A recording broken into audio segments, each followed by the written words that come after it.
televizyada görmediğiniz mekanları ben size gösterim.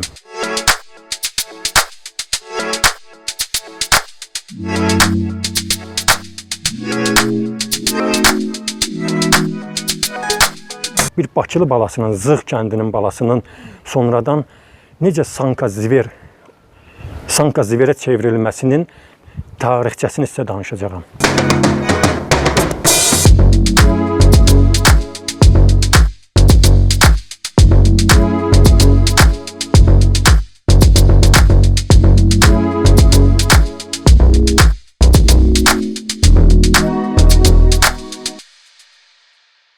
Prokuror Mehmanın yaşadığı evi sizə indi göstərəcəm.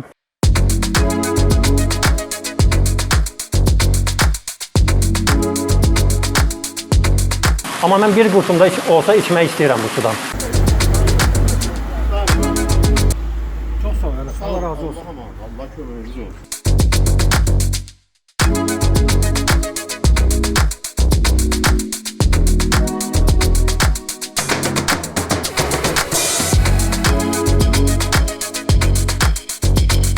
Nə qədər gedə bilirəmsə aşağı düşəcəm.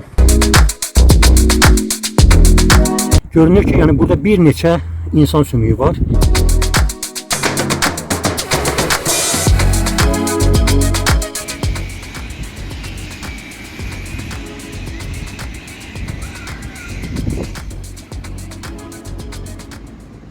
Bugün sizə Zığ kəndi haqqında danışacağım.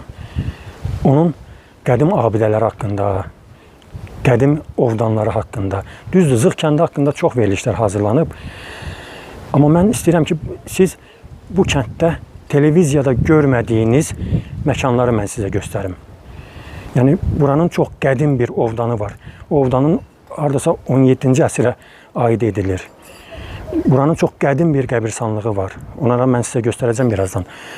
Buranın çox qədim bir məscidi var, İslam məscidi. Oranın yaşı bilinmir, yəni tarixi bilinmir neçənci əsrdə tikilib. Bu kənd çox qədim bir kənddir. Bu kəndin çox qədim tarixi var. Yəni kəndin neçənci əsrə gedib çıxdığını mən dəqiq sizə deyə bilməyəcəm, amma bu kənddə çox, bəlkə də yaşı 300-dən çox olan evlər var. Yəni dövrümüzə gəlib, indiki zamanımıza gəlib çatan o 300-dən yaşı çox olan evlər var.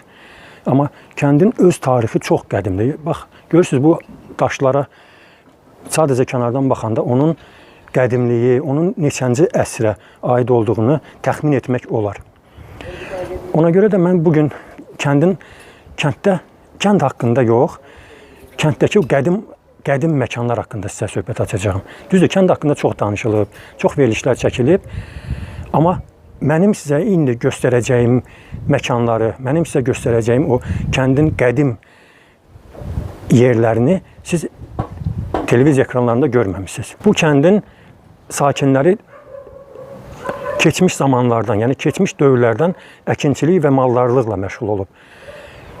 Bu adət-ənə indiyə qədər də davam edir. Düzdür, əkinçilik artıq yoxdur. Çünki kəndin əkin sahələrində artıq evlər tikilib, qəsəbələr salınıb, bağlar salınıb. Ona görə əkinçilik artıq yox olub. Amma heyvandarlıq indiyə qədər də qalır. Misal üçün, burada hər 3 evdən ikisində heyvan saxlayırlar. Yəni iri buynuzlu heyvanlar. Yəni bura yəni Azərbaycanın rayonlarında görmüşük də. Yəni kəndə daxil olarkən görürsən ki, oradan başqa bir iyi gəlir. İndi mən o qoxunun adını çəkmək istəmirəm. Və burada Bakının içərisində olan kənd, yəni bu Zığ kəndindən şəhərin mərkəzinə cəmi avtomobillə 15-20 dəqiqəlik məsafə var. Yəni demək olar ki, bu şəhərə yaxın bir məkanda yerləşir bu Zığ kəndi. Amma burada görürsünüz ki, hər evdə heyvan saxlanılır. Yəni buradan o heyvan qoxusu gəlir. Yəni ki, necə deyim, bir spesifiklik iyi gəlir də buradan, qoxu gəlir. Bu da ki, yəni burada yaşayan insanlar üçün normaldır. Bunlar dədə-babadan tarixən bu heyvandarlıqla məşğul olublar. Bu kənddən çox tanınmış insanlar çıxıblar. Onlardan bir neçəsinin adını mən sizə çəkmək istəyirəm.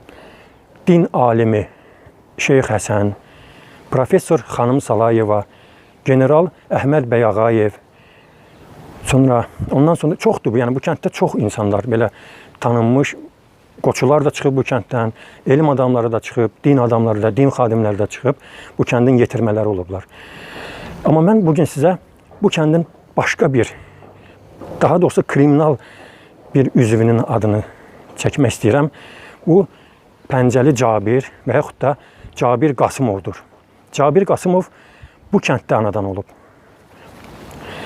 Mən onun bir neçə dəqiqələr sonra mən onun məzarını sizə göstərəcəyəm.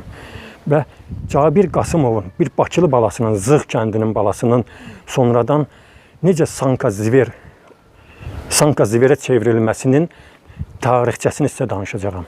Yəni Bakılı bir balası necə sonradan oldu ki, o Sanka Ziver ləqəbi ilə bütün SSR-yə tanındı, məşhurlaşdı.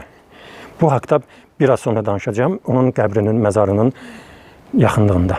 İndi isə mən sizə bu kənddə çəkilmiş Azərbaycan Film Kinostudiyasının lentə aldığı Qanun Naminə filmini göstərmək istəyirəm. Yəni daha doğrusu filmin Mehmanın yaşadığı evi, filmdəki prokuror Mehmanın yaşadığı evi sizə indi göstərəcəm.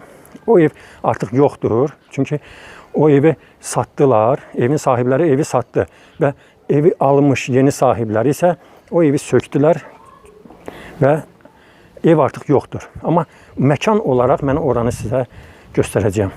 Yəni ki, hər halda o abu-havadan heç nə qalmasa da, yenə də həmin yer, həmin ərazi, Zığ kəndində həmin ərazi, kimdən soruşsanız ki, ya lap aşağıda, lap harada istəsə, kimdən soruşsanız ki, burada Mehmanın evi haradadır, onlar sizə həmin ünvanı verəcəklər. Mən indi sizə həmin yeri, Mehmanın evini göstərəcəyəm.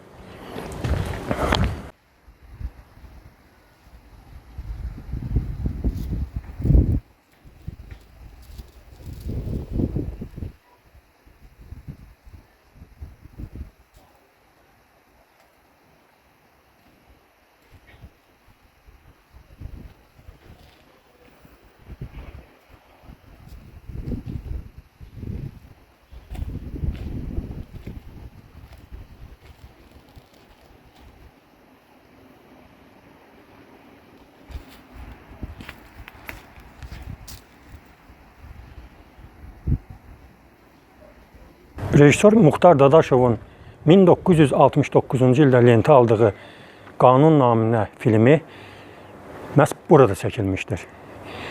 Yəni filmdə prokuror Mehmanın evi bax burada olmuşdur. Filmin çəkilişləri 1968-ci ildə aparılıb. Sadəcə film 1969-cu ildə ilk dəfə baxışı keçirilmişdir. Bu yaxşı olmur yoldaş prokuror. Biz sizin məcli tutmuşuq, amma siz burada... Heç eybi yoxdur, balalarınızla xoşbaxt yaşayın. İndi bu ev yoxdur. Yəni bir zaman, bu yaxınlara qədər ev mövcud idi və sonradan bu ev, yəni həyət satıldı və o həyətin yeni sahibləri o evi köhnə olduğuna görə, görünür ki, köhnə olduğuna görə o evi söktülər və ev yoxdur. Təxmini ev o hissədə idi, yəni həyətin arxa tərəfində. Burada bir səhnə də o Mehmanın evində qonaqlıq səhnəsi keçirilir. Yəni onlardan insanları Mehmanı öz tərəfinə çəkmək üçün onun evində bir şadlıq qurmağa cəhd edirlər və Mehman onları evdən qovduqda həmin o insanlar əllərində qazanla evdən düşərək həyətdən, burada onda taxta darvaza olub və buradan düşərək üzü aşağı və kənd cəmaatını onları fitə basaraq, yəni ələ salaraq, əllərində qazanlarla bax belə küçə aşağı qaçırlar. Siz? Bircə dəqiqə. Xahiş edirəm bu kişmişi də aparın. Zəhmət olmaz ki. Bağışlayın. Bu zəmbillər sizin deyil. Tez ol.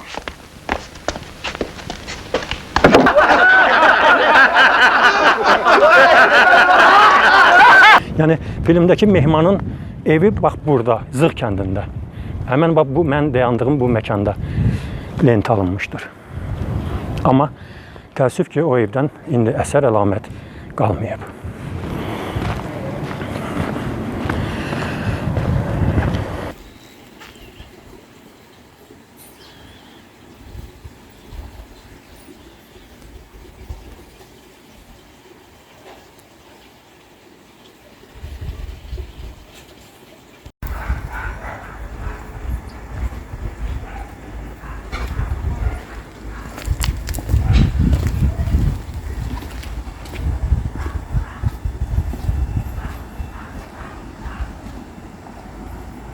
Bu daşların tarixi yoxdur. Tarixi bilinmir.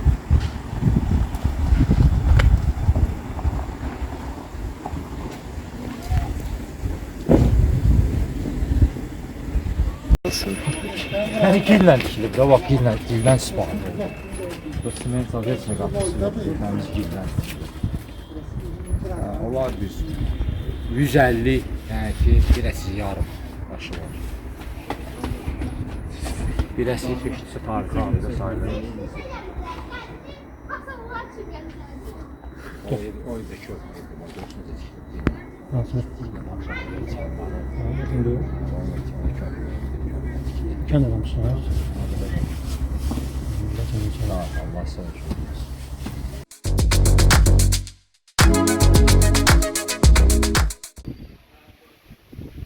Biraz əvvəl qeyd etdiyim kəndin ən qədim məscidlərindən biri olan İslam məscidi. Bax, mənim arxamda gördüyünüz bu, düzdür, bu Sovet vaxtında sökülmüşdü. Kənd sakinlərinin bildiyinə görə bura Sovet vaxtında sökülüb və sonradan bərpa olunub. Amma qədim o İslam məscidi, bax burada, kəndin yuxarı hissəsində. Bax, gördüyünüz bu yerdə yerləşib. Və qeyd etdiyim həmin o tut ağacı, hansı ki onun kənd cəmaatının bildirdiyinə görə 150-yə yaxın, 150 ilə yaxın yaşı var. Həmin tut ağacı, bax, gördüyünüz bu ağacdır. Bu ağacın 150-yə yaxın yaşı var.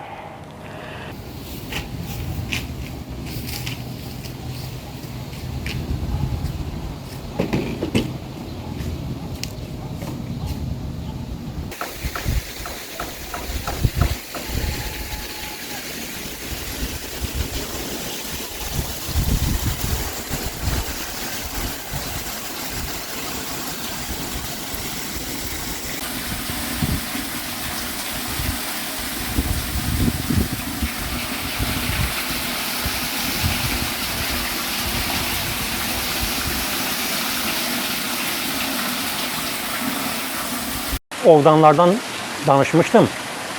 Burada sizə birinci ovdanı göstərmək istəyirəm. Bu ovdanın qəribəliyi ondadır ki, yəni burada nasos olmadan, heç bir nasos olmadan suyu yuxarı məhəllələrə də vura bilir. Yəni ki, burada nasos yoxdur. Sadəcə su yerin altından o qədər təzyiqlə çıxır ki, nəinki aşağı məhəllələr, hətta gördüyünüz kimi Zığ kəndi, yəni dağ hissədir də, yəni dağın döşüdür, belə deyək. Və buradan çıxan su, yəni bu ovdandan çıxan suyu deməli, kəndin yuxarı məhəllələrinə qədər aparıb çatdıra bilir. Ancaq bu su, yəni sonradan burada laboratoriya analizləri aparılıb, yəni bu su içməli deyil. Yəni içməyə məsləhətli su olmasa da, kənd cəmaatı buradan yəni heyvanlarına su verir, yəni əkin, biçin ağaclarını, yəni məişətdə bu sudan istifadə edə bilirlər. Amma içməyə yararlı su deyil. Yəni bu ovdanı göstərməkdə məqsədim odur ki, yəni çox maraqlı bir şeydir ki, yəni heç bir nasos olmadan bu suyu yüksək təzyiqlə yuxarı məhəllələrdəki evlərə, həyətlərə ötürə bilir. Baxın.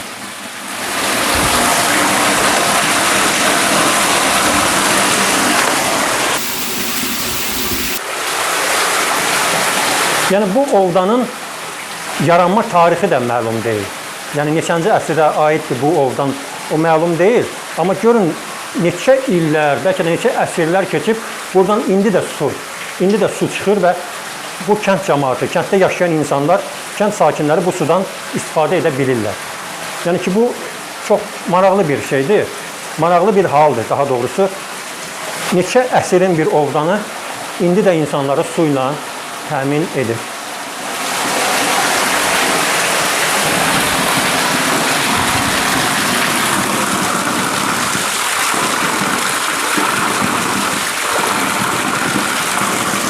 Sizə deyim ki, bu sudan heç bir, yəni xoşa gəlməz qoxu gəlmir.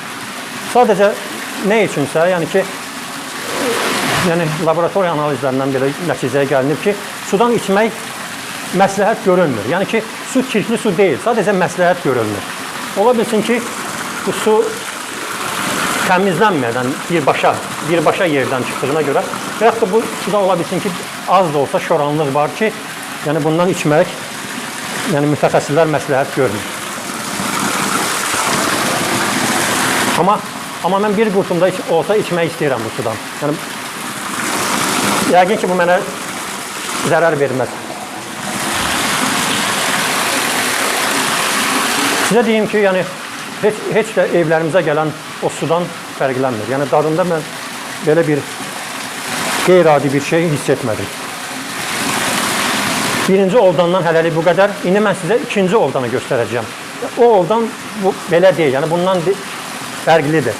Onun quyunun içərisinə düşmək, içərisinə daxil olmaq lazım gələcək. Mən bacardığım qədər, yəni nə qədər düşə biləcəmsə düşəcəm və sizə onu göstərməyə çalışacağım.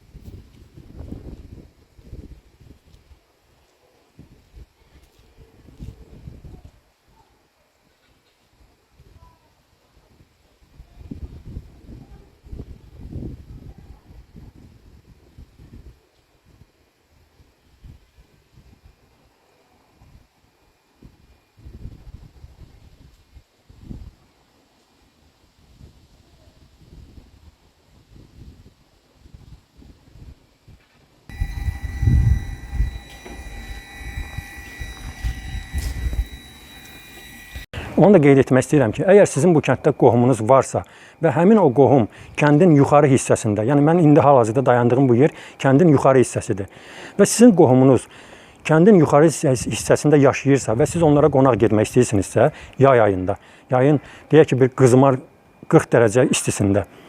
Əlbəttə, kəndin içərisinə marşrut xətti yoxdur, yəni avtobuslar işləmir. Siz düşəcəksiniz kənd aşağıda, lap aşağıda yolda və oradan piyada qohumunuz gələr, kəndin yuxarı hissəsinə qədər qalxacaqsınız. Və siz o istidə, qızmar yay ayında o yol boyu qalxdıqca, yorulduqda, yəni istidən nəfəsiniz kəsiləndə siz yol kənarında bir ağac görməyəcəksiniz ki, yəni o ağacın kölgəsində oturub nəfəsinizi dərəsiniz, biraz sərinlənəsiniz. Bu da nədən irəli gəlir? Çünki bu kəndin torpağı, yəni bu kənd qayalıqdır. Yəni bu gördüyünüz bu qayalıqlar nə vaxtsa torpağın altında olub. Sonradan burada evlər tikildikcə, qazıntı apardıqca bu qayalıqlar üzə çıxıb. Və burada ağacın bitməməsinin də səbəbi, bəlkə də o səbəbi ondan irəli gəlir ki, yəni torpağı əlverişsizdir. Yəni burada mən əminəm ki, kənd cəmaatı burada ağac yaşıllıq salmaq istəyər. Amma ki ağac əkdikcə yəni burada bitmir. Ola bilsin ki, torpağın şoranlığından və yaxud da daşlı, qayalıqlı olmasından irəli gəlir. Ovdanın giriş buradandır. Oradan girin. Nə qədər gedə bilərəm, düşə bilərəm? Peykamdan görsə, işığı yandırıb peykamdan görəcəksiniz. Videonun əvvəlində qeyd etmişdim. Yəni bu kənddə, yəni Zığ kəndində dövrümüzə gəlib çatan 2 ovdan var. Ondan birincisini sizə göstərdim. Bu ovdan isə çox qədim ovdandır. Yəni bunun tarixi təxminən 17-ci əsrə gedib çıxır. Yəni bu çox qədim ovdandır. Yəni bunun hal-hazırda da burada su var. Yəni su mövcuddur. Düzdür, buradan su istifadə etmirlər, amma su var burada, mövcuddur. İndi mən çalışacağam ki, nə qədər bacarıramsa ovdanın içərisinə gedim. Çünki ora çox qaranlıqdır. Yəni bura çox qaranlıqdır. Yəni bura düşmək, buradan insanlar indi buradan istifadə etmirlər. Amma ona görə də görürsünüz biraz baxımsızdır. İndi mən çalışacağam. Təxmin edəcəm ki, yəni bu ovdanın nə qədər dərinliyi var. Yəni dərinliyi ola bilsin çoxdur. Yəni mən axıra qədər gedib çata bilməyə bilərəm. Amma çalışacağam ki, gedim və nə qədər bacarıramsa gedəcəm. Bunun üçün mənə mütləq işıq lazım olacaq. Nə qədər gedə bilirəmsə aşağı düşəcəm. Bu ovdanın, bayaq qeyd etdiyim kimi, bu ovdan 17-ci əsrə aiddir. Baxın, buradan getmək mümkün deyil. Bu çox dərindədir. Burada indi insanlar, görürsünüz, nasoslar qoyublar. Çox güman ki, bu su içməlidir. İçməlidir və insanlar nasos qoyulub. Bu, görürsünüz, bax, pilləkən düşür. İndi bu çox qədim bir ovdan olduğu üçün, əlbəttə, zəlzələlər, yeraltı təkanlar, ümumiyyətcə, təbii fəlakətlərdən burada əlbəttə dəyişiklik olub. yəni uçulma, pləkanlarda dağılma, bunlar baş veriblər. Bunlar baş verib, ona görə də artıq buradan düşmək. Amma əslində bura pləkandır. Bax, görürsünüz, pləkandır. Sonradan bu pləkan artıq yox olub. Yəni pləkan müəyyən səbəblərdən bu pləkan uçub dağılıb. Və mən ora düşə bilmirəm. Biz nasosları görürük. Baxın, görürsünüz. Nasos görünür. Amma nasos olan yerdə o qədər də su yoxdur. Bəs nasos suyu hardan götürür? Bu çox maraqlıdır. Çox həm tənginəfəs oldum, həm də burada olarkən belə qeyri-adi bir atmosferə düşdüm. Yəni mən belə yerlərdə çox az olmuşam. Baxın, görürsünüz. Nasosun yəni o kabel şlantlarının arxasından yenə yol gedir. Yəni bura qeyd etdiyim kimi çox dərin bir ovdandır. Və təbii fəlakətlər nəticəsində burada yəni torpaq uçumu baş verir və pləkanlar artıq dağılıb. Ora nə ilə düşmək olar, onu mən artıq bilmirəm. Baxın, buranın neçə əsr yaşı var. Görürsünüz?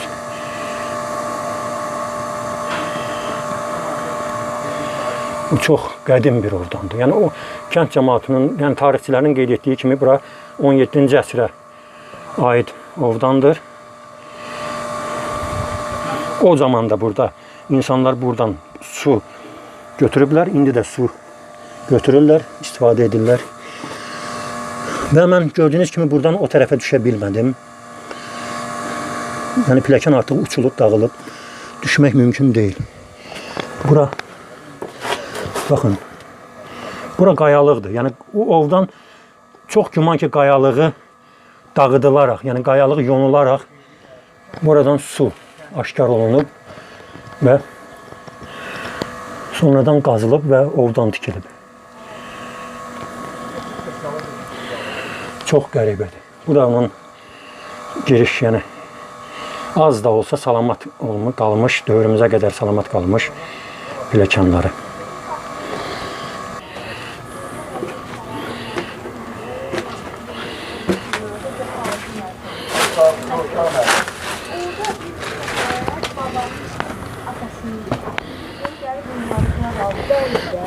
Baxın, bu ovdandır. Bu ovdandır. Videonun əvvəlində qeyd etmişdim sizə, yəni bu kəndin qədim qəbirstanlığı ilə sizi tanış edəcəm. Hal-hazırda mən artıq qəbirstanlığın yaxınlığındayım, yəni qəbirstanlığın girişindəyəm. Mən orada sizə çox qəribə bir şeylər, qəribə bir məzarlar göstərəcəm. Onu birazdan, bir neçə saniyədən sonra siz görəcəksiniz.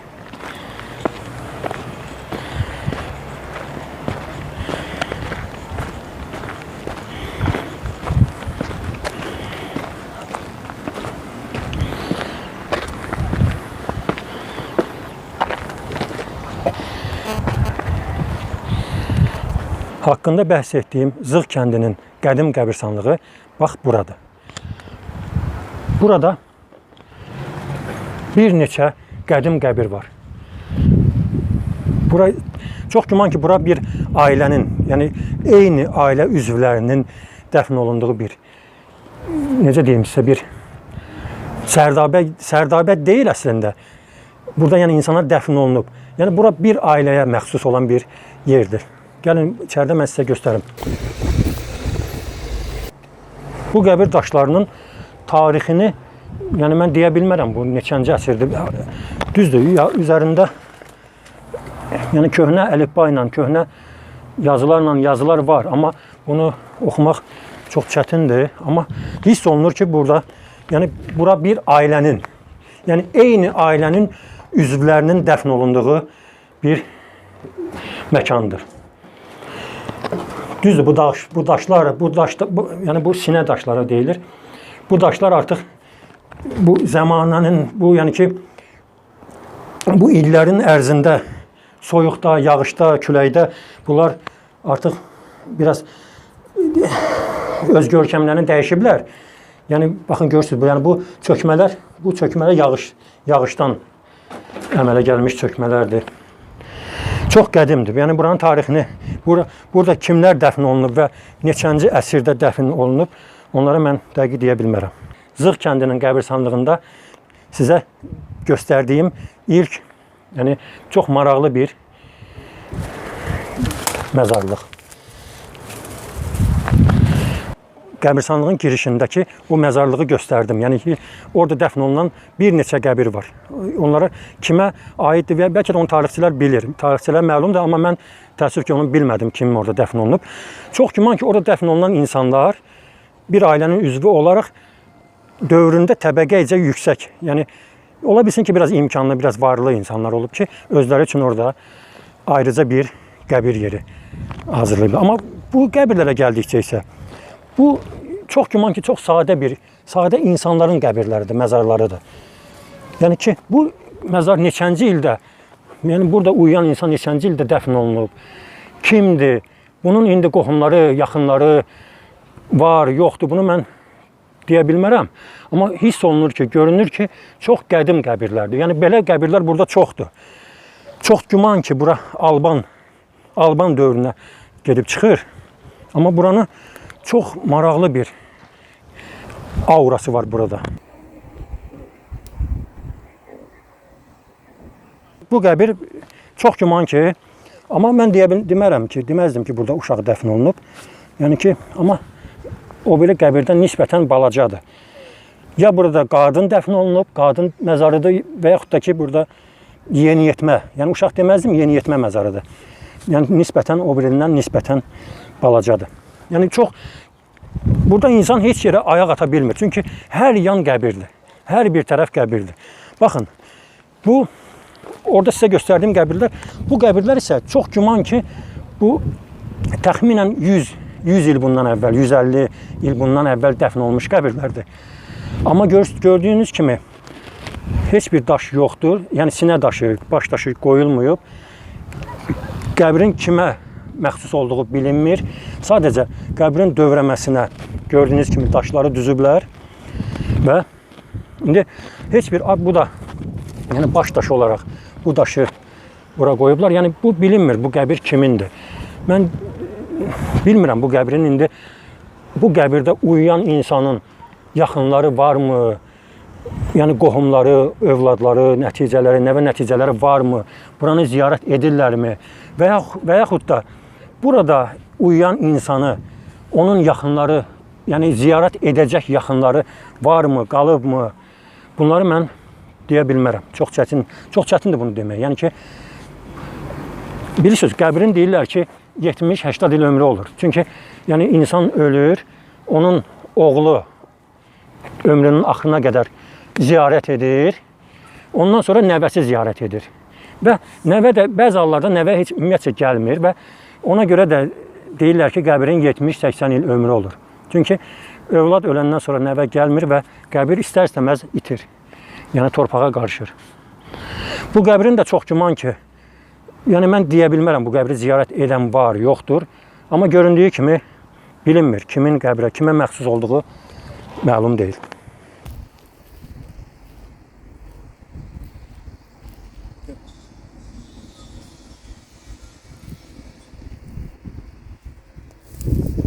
Bir şey qeyd etmək istəyirəm ki, yəni burada görürsünüz, artıq qəbir çöküb. Qəbir yeri çöküb. Amma bir şey, onu qeyd etmək istəyirəm ki, görürsünüzmü? Qəbir necə böyük, yəni ki, bura ən azından 2 insan yerləşə bilər. Yəni qəbirin əhatəsi çox böyükdür. Yəni bu da biraz əvvəl qeyd etdiyim kimi, o zamanların, o dövrlərin insanlarının bizdən, indiki nəsildən böyük olduğu, yəni hündür olduğu açıq-aşkar burada özünü göstərir. Sizə bir qədər əvvəl, yəni videonun əvvəlində bildirmişdim ki, sərdabə göstərəcəm sizə. Sərdabə nədir? Onu mən sizə əvvəlcə izah edim. Bəlkə də bilməyən insanlar var. Sərdabədə insanı torpağa tapşırmırlar. Yəni torpağa bastırmırlar ölmüş insanı, yəni mərhumu. Onu yuyurlar və kəfənləyib, bax belə bir sərdabədə onu torpağın üzərinə qoyurlar. Yəni bir sərdabədə yalnız bir ailə üzvləri yəni qoyula bilər. Yəni onun nə üçün torpağa dəfn etmirlər, torpağa bastırmırlar? Çünki yəni insan yəni ölməmişdən əvvəl vəsiyyət edir ki, yəni məni bastırmayın, Azərbaycanda yəni bu yaşadığım ərazidə bastırmayın və məni Məkkəyə aparın, orada dəfn edin. Ona görə də insanı, yəni dünyasını dəyişmiş insanı kəfənləyib Sərdabədə sadəcə bax belə yerə, torpağın üstünə qoyurlar. Yəni onu bastırmırlar, torpağın üstünə qoyurlar və o bir müddətdən sonra o yəni əti sümükdən ayrıldıkdan sonra və yaxud da və onun vəsiyyətinə uyğun olaraq onun sümüklərini buradan götürüb Məkkədə aparıb dəfn edirlər. Və mən həmin sərdabələrdən birini sizə göstərmək istəyirəm. Baxın, burada 2 sərdabədir. Yəni burada göründüyü kimi burada 2 sərdabədir və bunlar ya çox güman ki başqa insanlara aiddir. Mən bu sərdabənin indi çox çətin də olsa bu sərdabədən mən indi açıb sizə içərisini göstərməyə çalışacağım. Nə qədər buna bacaracağam, onu deyə bilmərəm.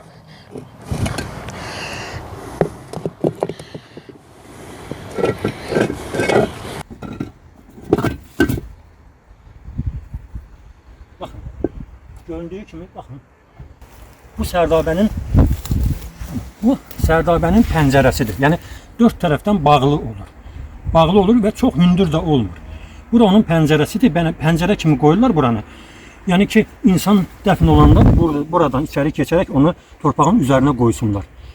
Sonra da yəni başqa bir ailə üzvü, yəni dünyasını dəyişərsə, onun vəsiyyətinə uyğun onun yəni nəşini burada bax bu pəncərədən keçməklə onu ora qoyurlar. Baxın, orada indi xeyli insan sümükləri var. Mən indi onları sizə göstərəcəm. Baxın, görürsünüz, burada nə qədər insan sümükləri var. Yəni bu sərdabədə bunlar bir zamanlar yəni qoyulub ki, sonradan Məkkəyə aparılaraq torpağa tapşırılsın. Çox güman ki, onların, yəni burada uyan insanların vəsiyyətləri yerdən yetirilməyib və onların görürsünüz kimi sümükləri sərdabənin içərisində indi də qalır. Baxın, kəllə sümüyü, ayaq sümüyü, but sümüyü, yəni çox sümüklər, yəni insan sümükləri. Yəni burada bir insan sümüyü deyil. Yəni görünür ki, yəni burada bir neçə insan sümüyü var və kimlərə məxsus olduğu bunu mən dəqiq deyə bilmərəm. Və nə üçün bunlar sonradan deməli Məkkəyə aparılıb dəfn olunmayıb, onu da deyə bilmərəm. Və gördüyünüz kimi, yəni bu pəncərədən daxil olaraq yəni dünyasını dəyişmiş şəxsi orada torpağın üzərinə qoyurlar. Baxın, görürsünüz. Sümükləri görürsünüz, kəllə sümüyünü görürsünüz.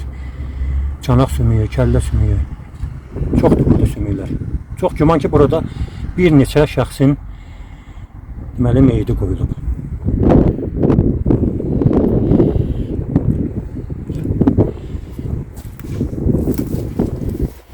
Mən buranı axı sizə göstərmək üçün buranı daşlarını götürdüm və indi o daşları mütləq yerinə qoyacağım. Və Sərdabə haqqında bu qədər. Yəni Sərdabə haqqında deyəcəklərim bu qədər. Bu da gördüyünüz kimi növbəti Sərdabədir. Amma bu o birilərindən fərqli olaraq belə çox həm balacadır, həm də ki bu tikili olaraq. Yəni bu tikilmir. Yəni daşlar üst-üstə qoyulub. Ola bilsin ki, sonradan bu qədimidir. Yəni sonradan uçulub və insanlar uçulmuş daşları bir-birinin üzərinə qoyublar. Amma bu Sərdabə o birindən fərqlidir. Yəni buranın Sərdabə olmasını da yəni göstərən görürsünüz ki, içəridə insan sümükləri var. Baxın. Baxın. Yəni burada görürsünüz ki, insan yəni burada çox güman ki, bura bir nəfərli idi. Bir və ya 2 nəfərli idi. Yəni ki, çünki balaca olduğu üçün bir və 2 nəfərli idi. Baxın, insan sümüyü, bir kəllə sümüyü yəni görünür. Gördüyünüz kimi, yəni bir kəllə sümüyü, bax, insanın bir kəllə sümüyü görünür. Yəni bura balaca olduğu üçün yəni belə qənaətə gəlirəm ki, burada bir insan qoyulub. Yəni bu Sərdabədə çox güman ki, 1 və ya 2 insan burada qoyulub.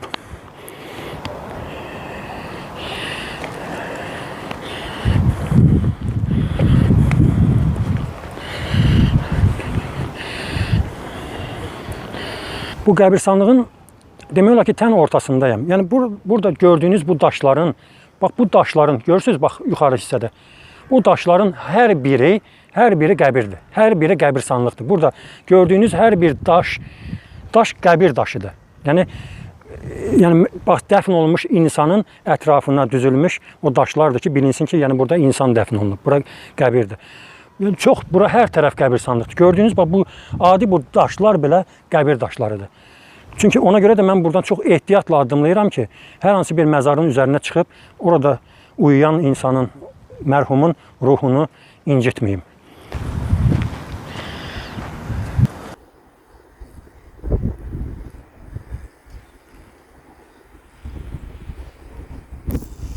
Zığ kəndi haqqında bu qədər. Çalışdığım qədər, yəni daha doğrusu bacardığım qədər kənddə olan, yəni sizin heç bir televiziyada görmədiyiniz o yerləri, o məkanları, qədim məkanları çəkib sizə göstərə bildim. Zığ kəndi doğrudan da çox qədim, tarixə malik olan bir kənddir. Nə vaxtsa sizin yolunuz bura düşəndə, mütləq bu kəndə gəldikdə bu qədim qəbirstanlığı ziyarət edin. Siz burada tamam başqa bir dünyaya düşmüş olacaqsınız. Tamam başqa bir atmosferaya düşmüş olacaqsınız. Hələlik bu qədər.